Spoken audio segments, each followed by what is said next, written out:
Bonjour à tous et bienvenue pour ce premier épisode d'une série qui vise à expliquer le fonctionnement du réseau Lightning, le Lightning Network en anglais.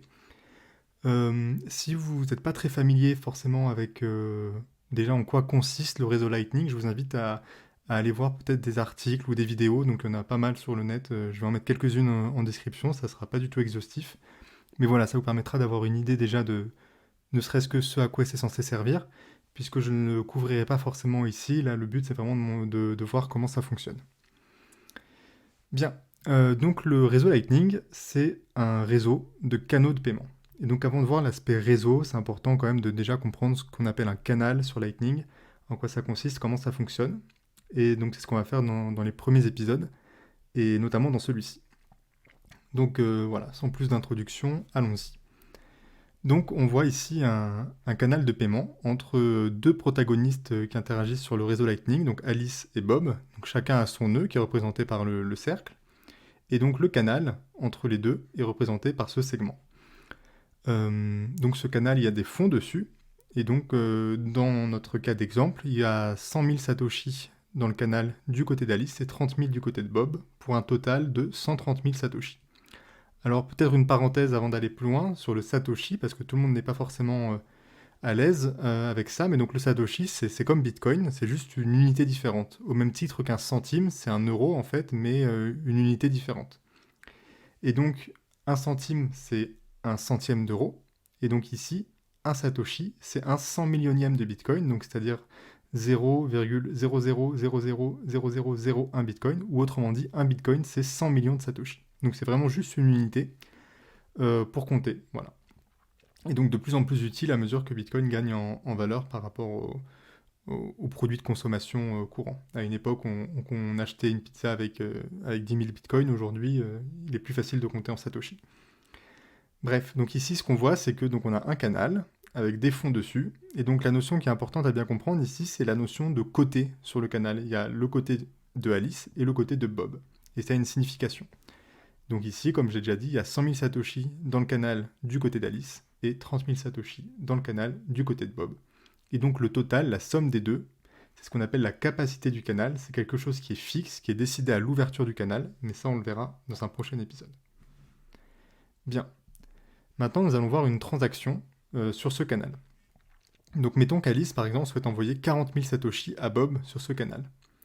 Donc elle le fait, et donc au début il y avait 100 000 Satoshi dans le canal du côté d'Alice et 30 000 du côté de Bob. Et bien une fois que Alice a envoyé les 40 000 à Bob, logiquement il y a 60 000 Satoshi du côté d'Alice et 70 000 du côté de Bob. Ce qu'on constate, comme on s'y attendait, c'est que la capacité elle est restée constante, c'est-à-dire que la quantité totale de Bitcoin loquée dans le canal, elle est restée constante. Et la transaction, elle a pu avoir lieu tout simplement parce que Alice avait suffisamment de Satoshi de son côté. Elle voulait envoyer 40 000 Satoshi et elle en avait 100 000. Donc 40 000, c'est bien inférieur à 100 000, donc elle a assez de fonds pour faire l'envoi. Voyons maintenant ce qui se passe dans le cas où il n'y a pas assez de fonds. Et donc mettons que Bob, il a 70 000 Satoshi de son côté, maintenant que Alice lui en a envoyé, et il veut lui renvoyer 80 000. Bah là, Bob, il peut pas, parce que s'il faisait ça, il se retrouverait avec un solde négatif, c'est-à-dire un nombre négatif de Satoshi de son côté du canal, moins 10 000 en l'occurrence, et ça, c'est pas permis. Donc la transaction, elle est tout simplement invalide, elle ne peut pas avoir lieu. Autrement dit, sur Lightning, au sein d'un canal, vous ne pouvez pas envoyer des bitcoins que vous ne possédez pas.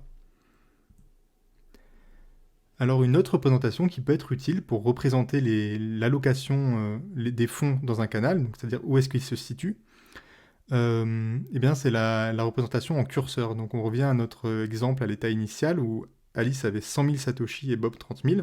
Ben on voit qu'Alice elle a un peu plus de 3 fois plus de Satoshi que Bob, et donc c'est logique, le curseur, qui représente un peu où se trouve le capital en proportion, et ben il est plutôt du côté d'Alice. Et une fois qu'Alice fait la transaction de 40 000 Satoshi vers Bob, Alice a 60 000 Satoshi et Bob 70 000, donc le curseur il est légèrement du côté de Bob. Bob a un peu plus de la moitié des fonds, mais bon, grosso modo c'est à peu près au milieu. Donc cette représentation en curseur, elle est utile notamment pour voir où les fonds sont alloués, si le canal est équilibré. On verra un peu plus tard ce que ça signifie. Donc finalement, ce qu'il faut retenir de ce premier épisode, c'est d'une part que la capacité d'un canal, c'est-à-dire le total de bitcoins qui sont présents sur ce canal, est fixe. C'est un peu comme le diamètre d'un tuyau. Ça définit combien d'eau va pouvoir passer, et on ne peut pas le changer après. Et donc ça définit le maximum qu'on peut envoyer en une seule fois dans le canal si toute la liquidité est du même côté. Prenons un exemple où Alice pardon, a 130 000 Satoshi de son côté, et elle veut les envoyer à Bob. Et ben, en une seule transaction, elle ne pourra envoyer qu'au maximum 130 000 Satoshi. Par contre, bien entendu, Bob peut ensuite renvoyer les fonds du côté d'Alice, les 130 000 ou moins. Et donc cette limite de la capacité, cette limite des 130 000 Satoshi en l'occurrence, c'est la limite pour une seule transaction. Et ça n'est pas du tout une limite pour le nombre total de transactions ou le volume total de Bitcoin qu'on peut transacter au sein de ce même canal. Et ensuite, là, on était dans un cas très particulier où toute la liquidité est du même côté. Maintenant, si on est dans un cas plus général où les fonds sont répartis d'un côté et de l'autre, eh bien la règle, c'est qu'on peut envoyer au maximum ce qu'on a de son côté du canal. Donc notre exemple ici, 100 000 Satoshi du côté d'Alice, 30 000 du côté de Bob, eh bien dans ce cas-là, Alice peut envoyer au plus 100 000 Satoshi à Bob, et Bob peut envoyer au plus 30 000 Satoshi à Alice.